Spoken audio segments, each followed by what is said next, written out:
Today is a pretty typical summer day on the farm. I just have some ordinary chores for this time of the year. I need to move the cows to fresh grass, and then I gotta check in the pigs and make sure they have plenty of cold water for the day. And then we need to move our chicken tractors forward and feed and water those meat chickens as well.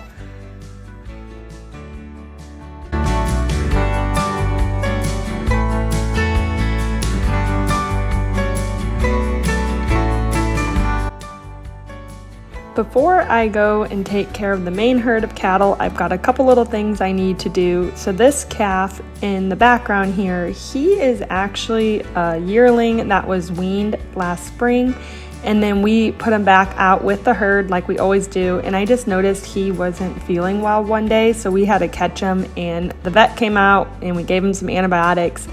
And now that he's better, I'm actually going to be loading him up later this week and hauling him to the local sale barn to sell him there, just because we sell all of our meat direct to consumers with the promise that they were raised without antibiotics ever. So anytime I have one that I have to treat, I do treat them just so that they don't die.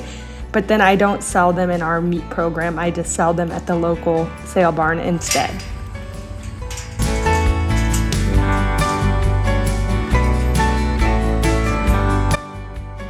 For rotational grazing, we try to keep all of our cows and calves together in one big herd. So we try not to have too many separate groups, but right now I actually had to have a small group of heifers separated from the main herd because I had to put my bulls out to get the cows bred, and I did not want these heifers to accidentally get bred. And they're heifers that we plan to finish out and use for our beef program. So they're big enough to be bred, but I don't want them to accidentally get bred.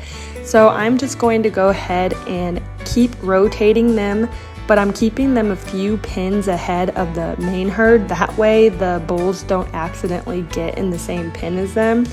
And this is just a small time of the year whenever we do have to have our cattle separated, just because we need the bulls to breed our cows, but we don't want any of these heifers getting bred. So it's just easier to pull the group of heifers out. The steers, which are the male calves that are the same age as these heifers, they're actually still with the main herd. So we just pull out the girls that we don't want to be bred, and we just graze them for a few more months until they're ready to go on to that finishing stage.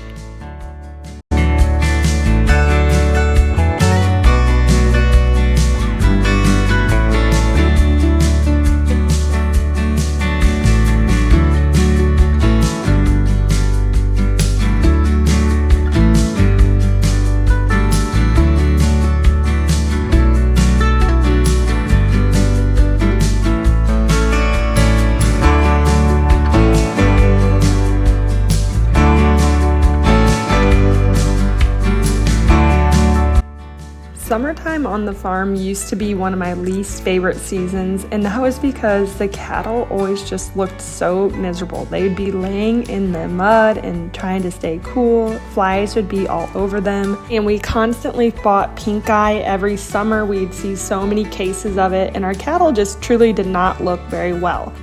But in the last few years, when we started to be more intentional about our grazing practices, everything changed for the better. We now have enough grass to get us well out of the growing season and usually into the winter months. And then our overall herd health definitely looks better. We don't battle the cases of pink eye like we used to. So just moving those cows to a new, clean environment every day has done a tremendous amount for our overall land and herd. And this is something that we plan to just keep getting better at every summer. Keep rotating them more and trying to learn more about grazing, but it has just been such a game changer for our farm.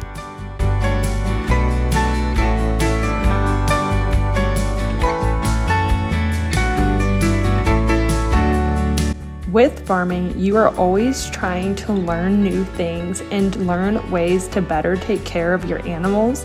And sometimes you don't always see the benefits right away, but when you stick to a plan and you start to see it over time play out, it is really rewarding.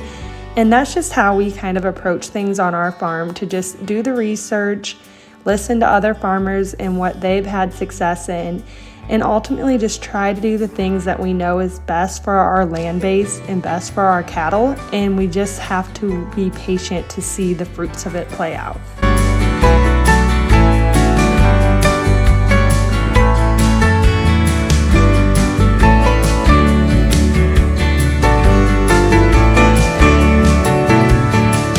When I started to sell my beef at the local farmers market, I also got a lot of requests for pork from our farm as well.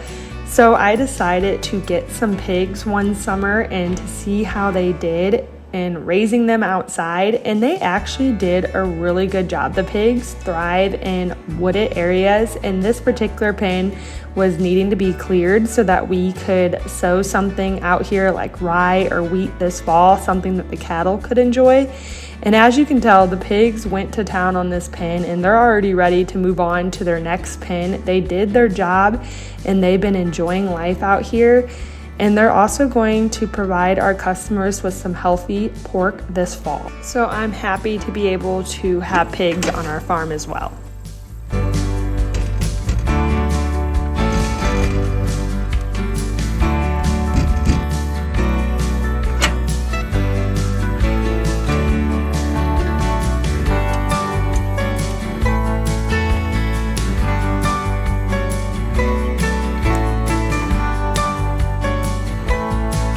My husband and I have a goal to hopefully live off of our farm full-time someday, so that means getting our farm to produce a full-time income for us.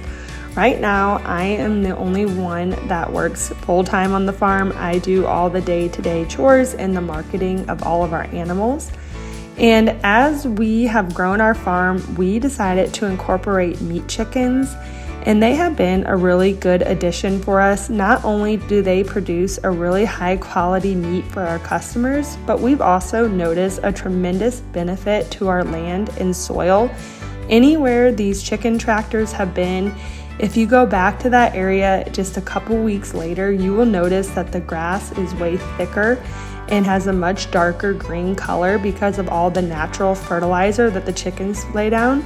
So not only have chickens been a great addition for our income, but we also see a lot of benefits to our ground as well. Our goal was to raise about 1,000 or more meat chickens this summer, so we get them in batches of 300. We're on our second batch, but we did have some bad luck with this batch, so we're a tractor short on them. But basically, we try to get about 300 at a time, and we'll raise them in our brooder for a couple weeks until they're big enough to get outside on pasture. And then when we move them out to the chicken tractors, we will move them to fresh grass every day. And we raise them outside for about another 6 weeks before we take them to a local processor in our state. And the meat is for sale at the local farmers market, or I ship meat online as well. Our goal for this summer is to try to raise 4 to 5 batches of them, and of course that's a little bit weather dependent because with raising chickens outside you have to make sure that the weather is good for them and it doesn't get too hot or too cold.